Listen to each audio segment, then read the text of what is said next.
اعوذ باللہ من الشیطان الرجیم بسم اللہ الرحمن الرحیم۔ السلام علیکم ورحمۃ اللہ وبرکاتہ۔ امید ہے آپ سب خیر خیریت سے ہوں گے۔ آج ہم الدرس الاول حصہ بے میں سورۃ الانفال آیت 11 تا 19 تک پڑھیں گے اور سمجھیں گے۔ تو آئیے اب ہم اپنے سبق کا آغاز کرتے ہیں۔ بسم اللہ الرحمن الرحیم۔ اذ یغشکم النعاس آمنۃ منہ وینزل علیکم من السماء ماء لیطہرکم بہ ویذہب عنکم رجز الشیطان ولیربط علی قلوبکم ویثبت بہ الاقدام۔ جب اس نے تمہاری تسکین کے لیے اپنی طرف سے تمہیں نیند کی چادر اڑا دی اور تم پر آسمان سے پانی برسایا تاکہ تم کو اس سے نہلا کر پاک کر دے اور شیطانی نجاست کو تم سے دور کر دے، اور اس لیے بھی کہ تمہارے دلوں کو مضبوط کر دے اور اس سے تمہارے پاؤں جمائے رکھے۔ اذ یحیی ربک الا الملائکۃ انی معکم فثبتوا الذین آمنوا سألقی فی قلوب الذین کفروا رعبا فاضربوا فوق الاعناق واضربوا منہم کل بنان۔ جب تمہارا پروردگار فرشتوں کو ارشاد فرماتا تھا کہ میں تمہارے ساتھ ہوں، تم مومنوں کو تسلی دو کہ ثابت قدم رہے، میں ابھی ابھی کافروں کے دلوں میں رعب و ہیبت ڈالے دیتا ہوں، تو ان کے سر مار کر اڑا دو اور ان کا پور پور مار کر توڑ دو۔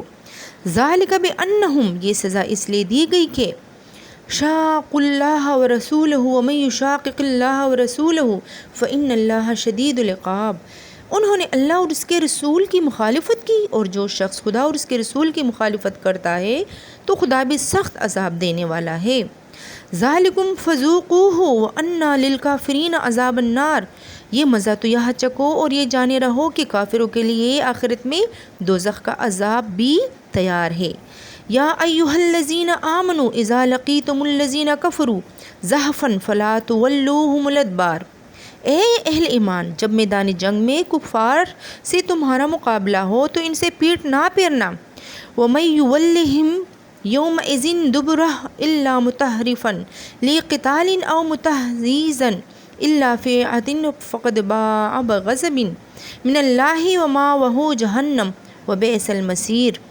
اور جو شخص جنگ کے روز اس صورت کے سوا کہ لڑائی کے لیے کنارے کنارے چلے، یعنی حکمت عملی سے دشمن کو مارے یا اپنی فوج میں جا ملنا چاہے، ان سے پیٹ پھیرے گا تو سمجھو کہ وہ خدا کے غضب میں گرفتار ہو گیا، اور اس کا ٹھکانہ دوزخ ہے اور وہ بہت ہی بری جگہ ہے۔ فَلَمْ تَقْتُلُوهُمْ وَلَكِنَّ اللَّهَ قَتَلَهُمْ وَمَا رَمَيْتَ إِذْ رَمَيْتَ وَلَكِنَّ اللَّهَ رَمَى وَلِيُبْلِيَ الْمُؤْمِنِينَ مِنْهُ بَلَاءً حَسَنًا إِنَّ اللَّهَ سَمِيعٌ عَلِيمٌ۔ تم لوگوں نے ان کفار کو قتل نہیں کیا بلکہ خدا نے انہیں قتل کیا، اور اے محمد صلی اللہ علیہ وآلہ وسلم، جس وقت تم نے کنکریاں پھینکی تمہیں تھی تو وہ تم نے نہیں پھینکی تھی بلکہ اللہ نے پھینکی تھی۔ اس سے یہ غرض تھی کہ مومنوں کو اپنے احسانوں سے اچھی طرح آزما لے، بے شک خدا سنتا جانتا ہے۔ ذالکم وان اللہ محن کید الکافرین۔ بات یہ ہے کہ کچھ شک نہیں کہ خدا کافروں کی تدبیر کو کمزور کر دینے والا ہے۔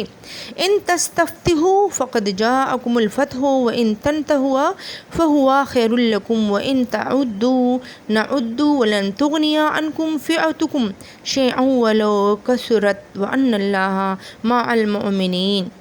کافرو، اگر تم محمد صلی اللہ علیہ وآلہ وسلم پر فتح چاہتے ہو تو تمہارے پاس فتح آ چکی، دیکھو اگر تم اپنے افعال سے باز آ جاؤ تو تمہاری حق میں بہتر ہے، اور اگر پھر نافرمانی کرو گے تو ہم بھی پھر تمہیں عذاب کریں گے، اور تمہاری جماعت خواہ کتنی ہی کثیر ہو تمہارے کچھ کام نہ آئے گی، اور خدا تو مومنوں کے ساتھ ہے۔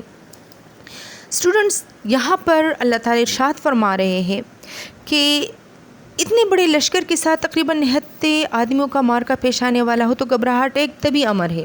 اللہ تعالیٰ نے اس گھبراہٹ کا علاج یہ فرمایا کہ صحابہ پر نیند طاری کر دی، جس کی یہ تاثیر ہوتی ہے کہ اس سے گھبراہٹ دور ہوتی ہے، چنانچہ وہ جنگ سے پہلے رات جی بھر کر سوئے، جس سے وہ تازہ دم ہو گئے۔ نیز جنگ کے دوران بھی ان پر وقفے وقفے سے اونگ طاری ہوتی رہی، جس سے انہیں سکون ملتا رہا۔ یہ تو وہ پہلا انعام ہے جو اللہ تعالیٰ نے مسلمانوں پر غزوہ بدر کے موقع پر کیا۔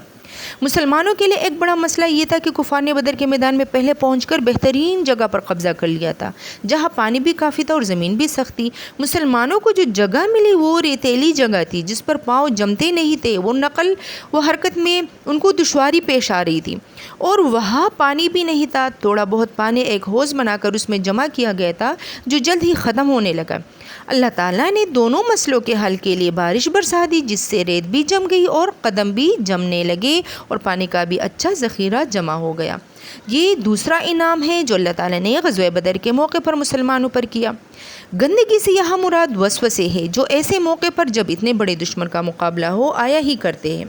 یہاں دشمن کے مقابلے سے پیٹ پیرنے کو ہر حالت میں ناجائز قرار دیا گیا ہے، چاہے دشمن کی تعداد کتنی ہی زیادہ ہو، اور جنگ بدر کے وقت صورتحال یہی تھی۔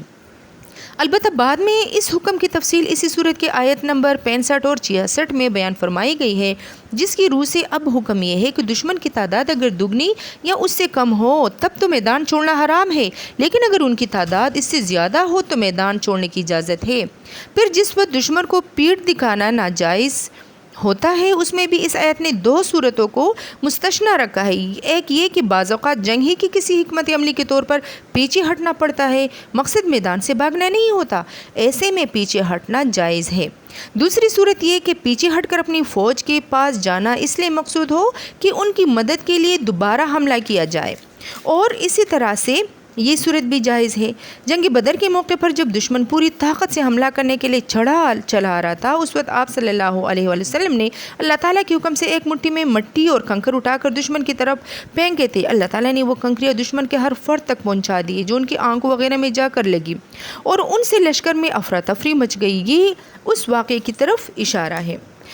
یہ در حقیقت ایک سوال کا جواب بھی ہے۔ سوال یہ ہو سکتا ہے کہ اللہ تعالیٰ تو اپنی قدرت سے دشمن کو براہ راست بھی ہلاک کر سکتا تھا، پھر اس نے مسلمانوں کو کیوں استعمال کیا اور کنکریاں آپ صلی اللہ علیہ وسلم کے دست مبارک سے کیوں پھینکوائی؟